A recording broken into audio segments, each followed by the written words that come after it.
Bien, pues el día de hoy vamos a abordar un tema bien interesante. Y vamos a buscar tener estos objetivos de clase bien claros. Vamos a definir los conceptos de inteligencia y ustedes me van a desglosar entonces qué es el aprendizaje.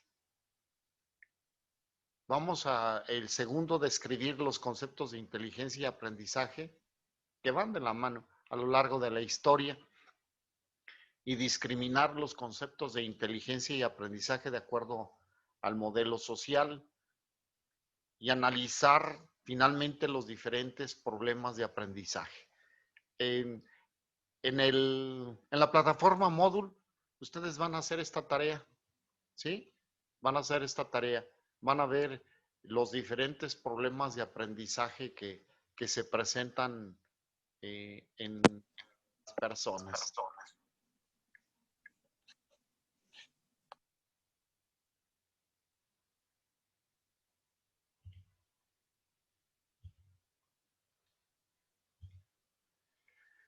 ¿Qué es la inteligencia? Vamos a ver de qué raíz latina proviene, ¿no? La palabra inteligencia proviene del latín inteligentia, compuesta con el prefijo inter, que significa entre. Es el cómo intercalar, el interfecto e intervalo, el inter, ¿no? Es lo que significa esta palabra, inter. Y del verbo legere, que significa escoger, separar, leer, ver, elegir, ¿no? Entonces nosotros podemos ver que este término de el verbo significa cómo la persona en un momento dado puede elegir, ¿no? Elegir. Y el sufijo nt, que significa agente, no es tan literal como arrogante, ¿no? Sino como la persona que tiene la fuerza. Y el sufijo ia, que indica la cualidad, como en un momento dado si la persona tiene una tendencia, la frecuencia, una tendencia hacia ir a algo que quiere elegir, que quiere escoger. Entonces es una decisión que la persona puede hacer para elegir. Es el poder que tiene. ¿Mm? Entonces el término ya inteligencia proviene del latín intelligentia, que a su vez deriva de intelligere. De acuerdo a lo descrito en la etimología, un individuo es inteligente cuando es capaz de escoger la mejor opción entre las posibilidades que se presentan a su alcance para resolver un problema. Esto es muy importante. Entonces, aunque veamos el desarrollo del concepto de inteligencia, pues ya podemos acercarnos a lo que a nosotros nos conviene manejar, ¿no? Que es la capacidad que tiene una persona para poder elegir una mejor opción entre muchas posibilidades que se le pueden presentar o que puede visualizar para resolver un problema. Vamos a hacer la revisión histórica del concepto de inteligencia. Un recorrido sobre el concepto de inteligencia lleva obligatoriamente a comenzar con lo que comenzó a hacerse como una tendencia a poder medir este concepto. Entonces, con la tradición psicométrica. Al estar esta escuela, la que más productividad y más contribuciones importantes ha realizado. Entonces, a través de del interés de la medición psicométrica de la inteligencia, pues esta tendencia, esta escuela, nos lleva a que se haya hecho una exploración exhaustiva, una investigación interesante acerca de lo que era la inteligencia. Los enfoques psicométricos de la inteligencia se caracterizan por su énfasis en cuantificar y ordenar las habilidades intelectuales de las personas en la confianza en los tests generales de inteligencia como base para sus datos y en el uso del análisis factorial para analizarlos. Esto es muy importante, entonces, la cuantificación.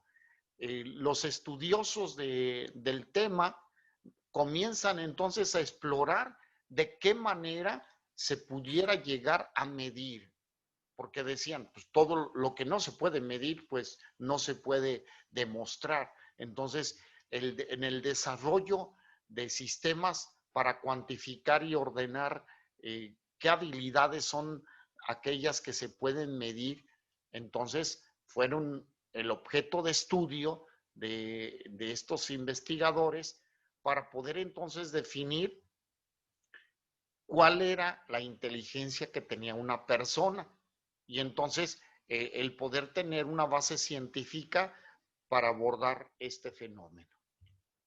Desde esta perspectiva, los seres humanos estamos dotados de un conjunto de factores o rasgos.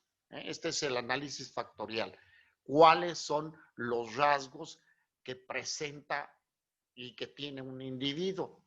Entonces, estaban viendo que estos rasgos que se presentan en las personas se manifiestan de diferente manera en cada uno. Entonces no van a ser iguales, sino van a tener una manifestación diferente. Y las personas que se dedicaban a la investigación entonces psicométrica en estos inicios veían qué factores son los susceptibles de ser medidos y cómo se manifestaban estos en la conducta de las personas. Estas diferencias individuales en los factores hacen referencia a las diferencias en el rendimiento intelectual. Entonces, si tenemos nosotros características que se presentan en las personas, entonces es importante ver cómo se manifiestan estas, cómo se desarrollan estas, cómo las hacen vida las personas, cómo son utilizadas estas herramientas en el aspecto diario, ¿no? De cada uno. Entonces, esto es muy importante. ¿Por qué? Las diferencias individuales se ponen de manifiesto en la manera en que los rasgos se ponen en marcha, ¿no? Se activan en la vida, de cada quien. ¿Vamos bien hasta aquí? Anayeli, ¿vamos bien? Sí, profe, todo bien. Bueno, en el momento en que algo no se comprenda, me Sí, pueden, profe. me pueden señalar. Sí, está bien. Ok, vamos a principios del siglo XX. Si se fijan, no me voy a ir allá con los griegos, porque pues no había la psicometría, ¿no? Pero había conceptos acerca de la inteligencia, del ser, ¿no? Entonces, el ser es una persona que puede autodirigirse, que tiene la libertad de decisión para orientar sus decisiones. Entonces, no nada más es decidir, sino orientar las decisiones. No es nada más actuar por actuar. No se daba en automática la respuesta de las personas ante la vida, sino ellos visualizaban que tenían la conducta del ser humano tiene una teleología, una finalidad, ¿no? Y que en un momento dado toda la dinámica de la persona se puede orientar hacia objetivos claros, hacia finalidades, ¿no? Y que el conocimiento te lleva a estructurar tu pensamiento y a desarrollar tu pensamiento. Esto era muy importante para los filósofos griegos, ¿no? El pensamiento. Entonces, luego nosotros en la actualidad decimos, tú eres lo que piensas, tú eres lo que en un momento vas estructurándote en la vida y tu pensamiento dirige tus decisiones, ¿no? Tú decides, pero pues tú decides cómo construyes tu pensamiento. Entonces, ¿de qué te llenas en la vida? ¿De qué llenas a tu cerebro? ¿Qué datos metes? ¿Cómo estructuras tu vida? Pues esa es la manera en que vas a tener tu calidad de vida. Aquella persona que está llena de frustraciones, enojos, resentimientos, pues ya verán cuáles van a ser las respuestas que tiene ante la vida. Van a ser una cultura de muerte, ¿no? De destrucción. Pero cuando tenemos una estructuración en nuestro pensamiento de manera positiva, orientada hacia la productividad, en emociones y sentimientos positivos, etcétera, pues entonces vamos a ver que en ella va a predominar una cultura de vida. Entonces, Galton, fíjate bien en qué año, 1822 a 1911, esa fue su vida, fue uno de los primeros investigadores que se dedicó al estudio sistemático de las diferencias individuales en la capacidad mental, demostrando que las personas diferían unas de otras en los procesos más básicos, lo que causaba las diferencias en su capacidad mental. Entonces, Galton, ¿qué es lo que estudió? La capacidad mental. Y vio que a través de su estudio sistemático, estas capacidades mentales tenían una manifestación muy diferente en cada una de las personas. Entonces, demostró que estas capacidades, estas diferencias, tenían manifestaciones. Hoy tengo un problema de inestabilidad en el internet, ¿eh? No sé, ahorita sí vieron ese letrerito, ¿verdad? Se escucha medio clarito. Sí, no sé qué pasaría. Bueno, si tenemos algún problema, ya saben pues que es mi internet, ¿no? Pero espero que no haya ningún problema, porque tenemos la siguiente sesión luego a las 9. Bueno, prosigo. Estamos entonces que Galton ve que las diferencias individuales son interesantes en su estudio, ¿no? Porque se manifiestan las capacidades mentales de una manera muy diferente en cada una de las personas. Estaba Galton convencido de que las diferencias individuales más importantes, entre las que se incluyen las morales, intelectuales y caracteriales, no son adquiridas. Él decía esto, entonces, si no son adquiridas, ¿hacia dónde se orientaba? Hacia una visión ¿eh? de la herencia, de decir que estas eran innatas, que se derivaban entonces de la herencia. Esto es muy importante. ¿eh? Entonces, la visión de Galton era de que las capacidades mentales ya estaban estructuradas. Haz de cuenta, ya nacías con un bagaje de genético donde estaban incluidas estas situaciones. ¿eh? Entonces, cuando les pregunten, ¿no? ¿Cuál era la visión que tenía Galton acerca de las capacidades mentales? Pues era una visión no que venía de un desarrollo cultural, sino que era de una visión genética, de la herencia, ¿de acuerdo? Luego, a finales del siglo XIX, concretamente en el año 1980, Cattell inventa las pruebas mentales con el objetivo de convertir a la psicología en una ciencia aplicada. Entonces, ya tenemos aquí un investigador que quiere estructurar ya pruebas para demostrar entonces cómo se manifestaban en las personas.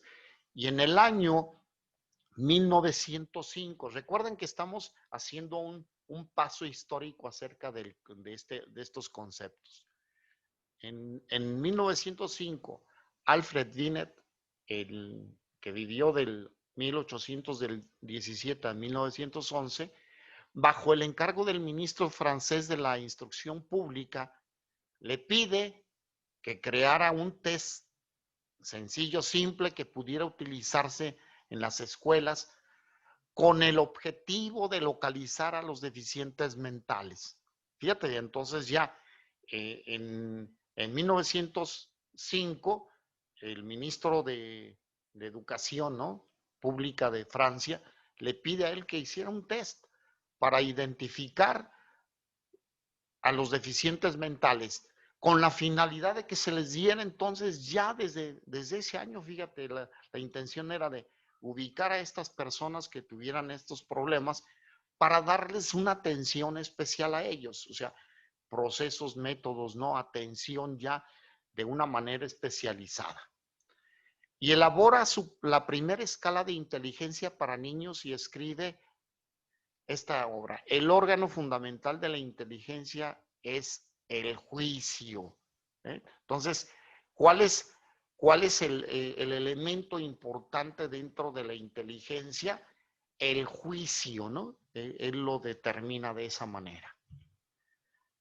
Binet buscó las bases de la inteligencia en las funciones superiores del hombre, afirmando que un individuo muestra su valor personal a través de la totalidad. Somos un conjunto de tendencias y la resultante de todas ellas es lo que se expresa en nuestros actos y hace que nuestra existencia sea lo que es.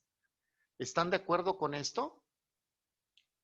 Con esta afirmación de Binet, de que un individuo muestra su valor personal a través de la totalidad y que somos un conjunto de tendencias y el resultado de todas estas es lo que se expresa en nuestros actos y hace que nuestra existencia sea lo que es.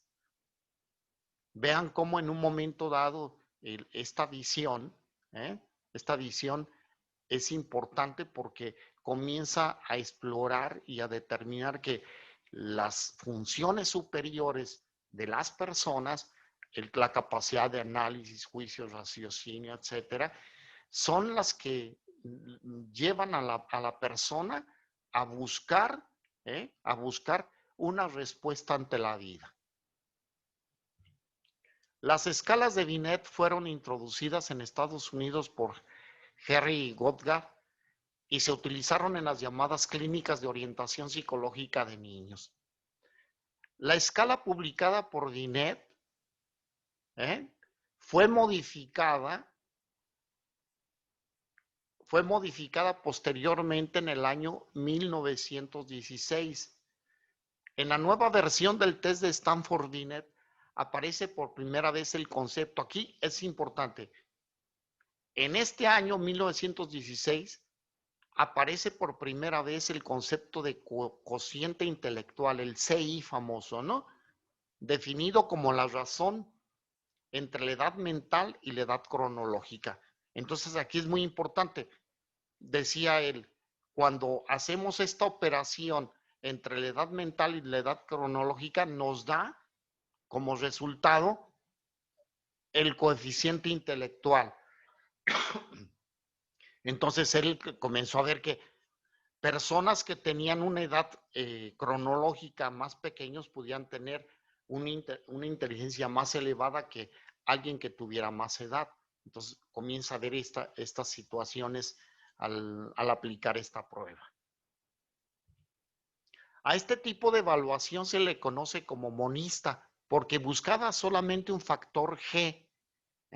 Cuando se pregunta ¿a qué se refiere este factor G? Pues nada más es un aspecto general de la inteligencia.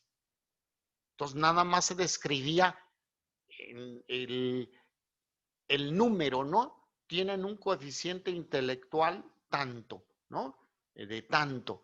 Y entonces no hacían un análisis profundo como lo vamos a ver más adelante, por ejemplo, como una escala Wechsler, donde tiene dos áreas fundamentales de análisis, ¿no? Analiza el área de ejecución y el área verbal. Y entonces, dentro del área de ejecución y el área verbal, tiene varios subtests que nos dan, mejor dicho, un análisis de las capacidades, habilidades, etcétera, cómo se desarrollan en las personas. Un ejemplo de ellos en escala verbal es la información. Preguntan acerca de cultura general, entonces exploran eso.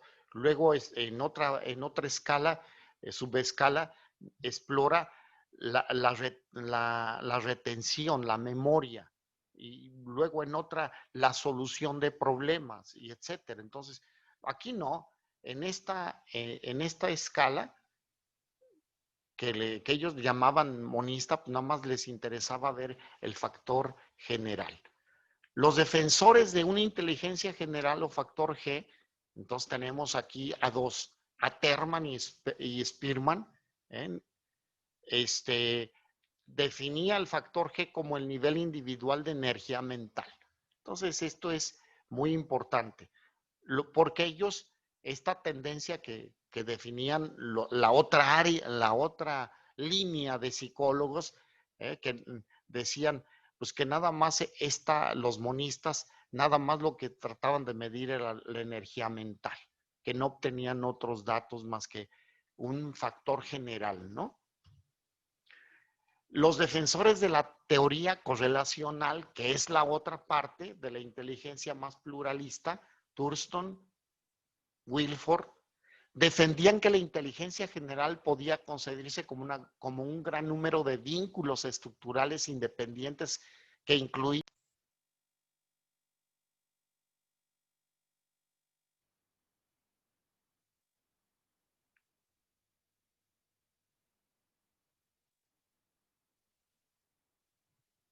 ¿Estamos bien? ¿No? No, no, profe. Que se traba y luego se está.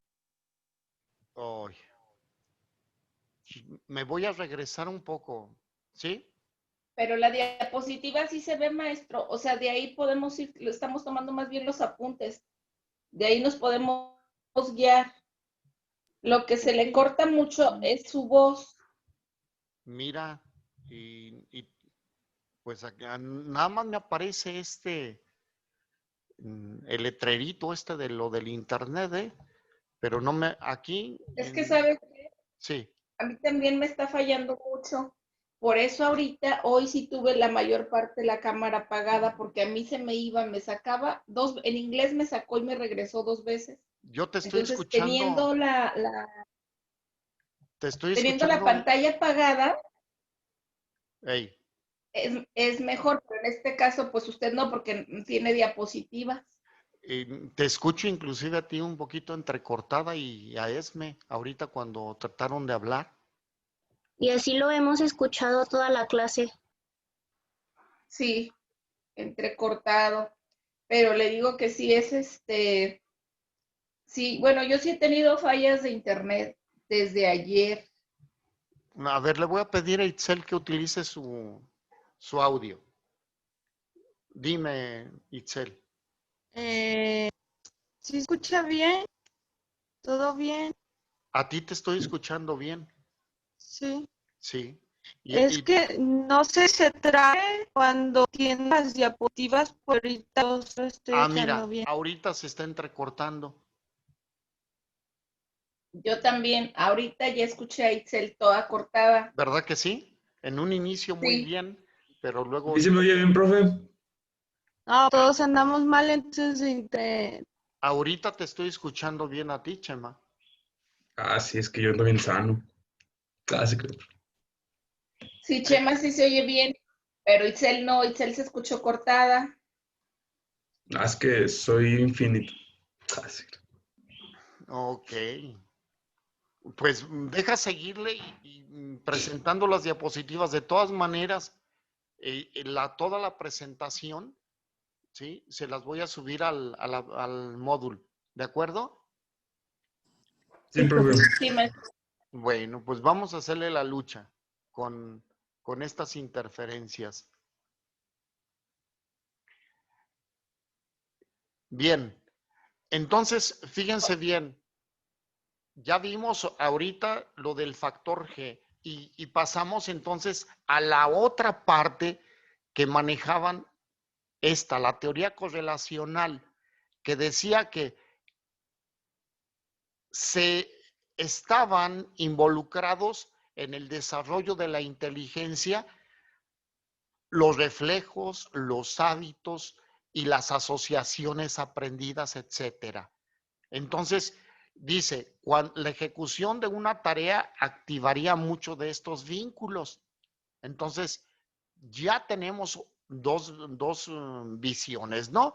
Una, que dé nada más la actividad mental como si fuera producto de una herencia, y la teoría correlacional que nos dice que no, que es un aprendizaje también, un aprendizaje social, y que está activada este aprendizaje a través de la ejecución de que hacemos de alguna actividad en nuestra vida. En 1917, después de que Estados Unidos declarara la guerra, ¿no? Estamos hablando que la Asociación de Psicólogos Americanos, presidida por Robert Yerkes, un psicólogo, organiza 12 comisiones con el objetivo de unificar el esfuerzo de guerra de los psicólogos. Entonces estamos hablando que tienen una tarea, ¿no? Unificar el esfuerzo de los psicólogos. Yerkes inventa las pruebas de inteligencia aplicables en grupo, conocidos como el Army Alpha, para reclutas alfabetizados, y el Army Beta, para presuntos analfabetos con malos resultados en el alfa. Entonces hace 2 pruebas para reclutar los soldados para la guerra. Su finalidad era poder reclutar a los mejores. Por estos años, los investigadores siguen creyendo que la inteligencia es innata e insisten en que las diferencias raciales en inteligencia son muy reales. Vean cómo la discriminación racial, la discriminación racial estaba presente. De los años 20 a los 50, en el año 1920, Thorndike publica un artículo titulado La inteligencia y sus usos, en donde da un paso hacia una mejor comprensión de 10, ¿no? Que significa inteligencia e introduce el componente social en su definición. Entonces, Thorndike en 1920 introduce ya el componente social. En dicho artículo, Thorndike señala la existencia de 3 tipos de inteligencia: la abstracta, la mecánica y la social. Y vamos a ver en qué consiste cada una de ellas según Thorndike. La abstracta es la habilidad para manejar ideas y símbolos tales como palabras, números, fórmulas químicas y físicas, decisiones legales, leyes, etc. Esto es lo abstracto. Y la inteligencia mecánica es la habilidad para entender y manejar objetos y utensilios tales como armas y barcos. Ellos decían así, ¿no? La mecánica, habilidad para manejar objetos. Y la social, la habilidad de entender y manejar a hombres y mujeres, en otras palabras, de actuar sabiamente en las relaciones humanas. Entonces, Thorndike ya analiza de una manera más profunda el componente de la inteligencia y la divide en abstracta, mecánica y social. Durante la década de los 30 comienza el auge del conductismo. La escuela conductista concibió la inteligencia como meras asociaciones entre estímulos y respuestas. Esto ustedes ya lo conocen, ¿no? Si se estimula, si se estimula a una persona de una manera especial, entonces se espera una respuesta ya, en automático. En otras palabras, la inteligencia es para los asociacionistas una función del número de conexiones entre estímulos y respuestas. Entonces se especializan los conductistas en en esta fórmula.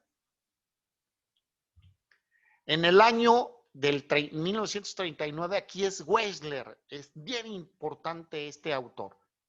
Diseña la escala Wechsler de Leview, que evalúa los procesos intelectuales de los adolescentes y adultos y que se presenta como una alternativa a la escala de Stanford-Binet, que se había mostrado como poco apropiada para adultos.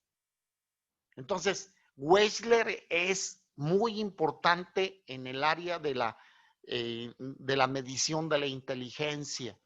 Desarrolla su escala en 1939. Luego, 10 años más tarde, en 1949, Wechsler adaptó la escala de 1939 modificando algunos elementos del test, obteniendo como resultado la escala de inteligencia Wechsler para niños. Entonces, sí está claro cómo Wechsler, en un momento dado, desarrolla primero una escala para medición de la inteligencia de los adultos, para los adultos, pero luego hace una adaptación 10 años luego para poder medir la escala de inteligencia para los niños. ¿Ustedes ya tuvieron la materia de psicometría? Sí, maestro, la estamos llevando ahorita psicometría 2. Perfecto. ¿Ya vieron la escala Wechsler? Ay, esa no me suena. Bueno, sí, no sé, a ver si se va.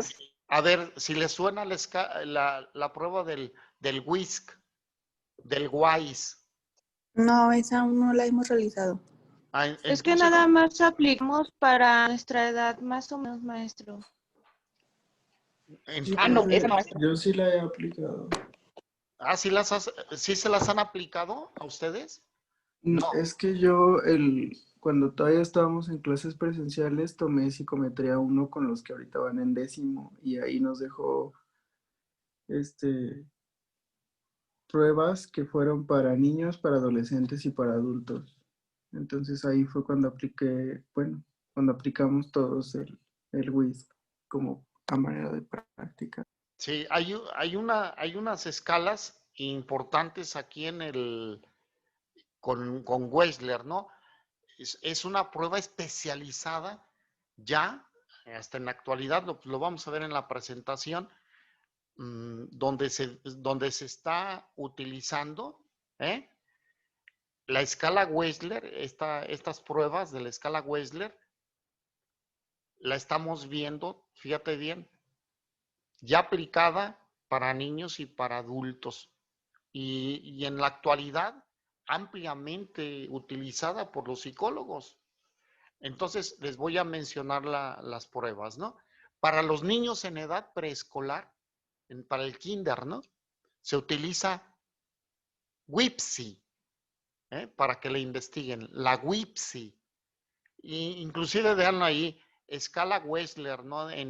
O pruebas de inteligencia que utiliza Wechsler. Y entonces ahí va a aparecer, para niños en edad preescolar, el WIPSI. Para niños en edad escolar, o sea, hablo a partir de primero de primaria, ¿no? Es el WISC-R. WISC-R. Esto es para los niños en edad escolar. Y para los adultos se utiliza el WISE. De hecho, son pruebas muy caras en la compra. Ahí cuando vayan a adquirir una, pues busquen quién se las pueda fabricar. Es un mal consejo, pero sí sale cara la prueba. De hecho, si alguien la quiere adquirir, se necesita tener un registro, ¿no? de título y cédula profesional. Las edita el Manual Moderno, estas pruebas. Y hay una tienda aquí en León, luego les paso el dato. Yo no llevo comisión, pero es la persona que tramita la compra, ¿no? Las distribuye aquí en esta zona del Bajío. Entonces, pero pues habrá quien las pueda fabricar, ¿no? Porque les digo, para mí es la reina de las pruebas de inteligencia. La más completa que puede haber, por todo lo que maneja, todo lo que va midiendo. Imagínate, dentro de esto, Wechsler analiza cómo se da la estimulación en la vida de las personas, desde el pequeñito, ¿no? Se va haciendo este análisis y analiza el pensamiento, ¿no? Les voy a hacer unas preguntas, así rápidamente. Yo te voy a decir dos cosas, Itzel, y tú me vas a decir qué son o en qué se parecen. ¿Sí? ¿Va? Sí, maestro. A ver. Hacha, sierra.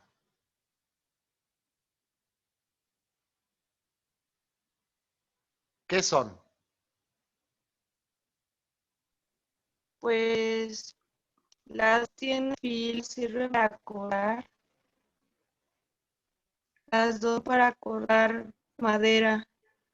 O sea, podemos contestar que son para cortar, ¿verdad? Pero ¿qué son en su esencia? Herramientas de trabajo.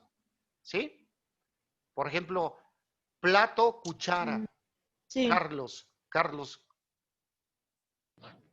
Son utensilios para comer. por ejemplo, ¿verdad? Utensilios para comer.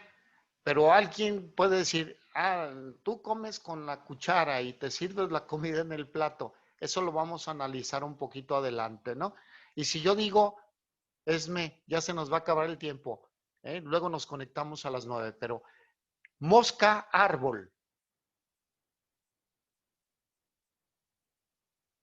Ay, ya, mosca, árbol. Ay, no sé. ¿Qué hubo? Y es Yo, más, yo. Podría ser Que ser ambos son vivo. seres vivos. Seres vivos. son seres vivos, ¿no? Y montaña y lago, parte de la naturaleza, teléfono, radio, medios de comunicación, ¿verdad? Entonces, bueno, ya se nos va a acabar.